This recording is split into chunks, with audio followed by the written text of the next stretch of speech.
Donc du coup c'est le Ronin S de DJI, c'est ce qu'on appelle une gimbal, je crois qu'on dit un cardan en français, je ne peux pas dire de bêtises. En tout cas c'est un stabilisateur 3 axes motorisé, et en fait ça sert à tenir, alors, ça peut être toute chose qui sert à filmer, hein, un téléphone du coup, une caméra, ou même du coup dans mon cas un DSLR, c'est-à-dire un appareil photo réflexe, et ça sert du coup à le garder droit quoi qu'il arrive, c'est-à-dire que vous pouvez tourner l'appareil à droite, à gauche, en haut, en bas, peu importe, lui restera toujours comme ça, droit, actuellement comme je suis en train de filmer là. Et sur un téléphone par exemple c'est facile à le garder droit, comme là je suis avec mon téléphone, effectivement, à le garder sans que ça bouge c'est facile, mais avec un appareil photo réflexe qui est beaucoup plus lourd, c'est beaucoup plus difficile, surtout quand on commence à marcher. Par exemple même avec mon téléphone, si vous voyez là que je marche, vous commencez à avoir des petits à-coups comme ceci, et du coup c'est beaucoup plus difficile à gérer, sachant qu'en plus il faut gérer le focus, l'exposition, tout ce genre de choses là. Comme là par exemple, regardez, hop, j'avance, vous voyez que mon visage est tout blanc. Il y a énormément de choses à gérer en vidéo, et donc du coup, si on s'enlève la stabilisation, ça fait une chose en moins à gérer, et donc c'est super. Alors je vais vous montrer un petit peu tout ce qu'on peut faire avec. On peut faire des panoramiques, on peut faire des 360, on peut gérer des tas de trucs. Et alors ce qui est marrant, regardez, c'est que là, on peut tout de suite s'amuser avec le petit joystick pour faire monter la caméra vers le haut, vers le bas, droite, gauche, et du coup, on peut aussi compenser les mouvements qu'on fait, nous, avec notre corps, avec nos bras pour tenir l'appareil photo. Et donc du coup, en fait, ça donne une espèce d'aspect d'une certaine fluidité,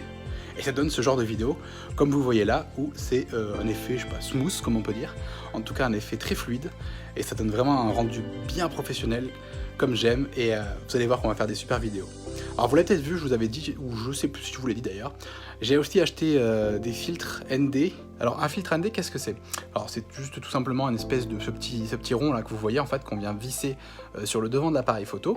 Alors ND ça veut dire Neutral Density, une densité neutre.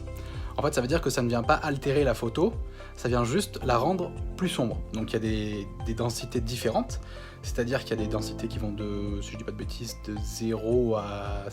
1000, voilà, qui enlèvent plus ou moins de stop d'appareil photo, c'est les petits crans qu'on fait pour équilibrer l'exposition. Et donc là, celui que j'ai, je crois qu'il va de 0 à 5, enfin 0 à 5 stop, hein, pas 0 à 5 densité. Et du coup on peut aller jusqu'à 10, je crois, voire peut-être même plus, mais bon là en tout cas en l'occurrence le mien va de 0 à 5 puisque c'est un filtre variable avec cette petite vis que vous pouvez voir et qui du coup quand je la baisse change la densité et donc noircit de plus en plus et enlève de plus en plus de lumière. Donc là en l'occurrence on ne voit rien, mais sur un appareil photo qui est en train de filmer, avec les réglages qu'il y a d'exposition en vidéo, fait que c'est très très clair et donc ça devient des fois tout blanc, et donc ça permet en fait de le rendre l'image correcte, comme là on peut l'avoir par exemple, en l'occurrence c'est mon téléphone, il n'y a pas de filtre, mais ça rendrait une image à peu près comme ceci. Alors l'intérêt c'est qu'on peut mettre des objectifs du coup qui ouvrent beaucoup plus grand, et peut-être que vous le savez pas d'ailleurs, des objectifs qui ouvrent très grand, par exemple un f1.8 ont un meilleur bokeh, et donc je peux faire des choses avec un peu de flou d'arrière-plan, des choses comme ça beaucoup plus sympathiques. Et je pense que là vous le voyez d'ailleurs, les vidéos sont quand même beaucoup plus sympas que si on avait mis quelque chose de très simple comme là je le fais à l'iPhone, il n'y a pas trop de bokeh. Je peux mettre ma main à 15 mètres, elle est toujours nette, plus ou moins. Allez, à plus les petits loups.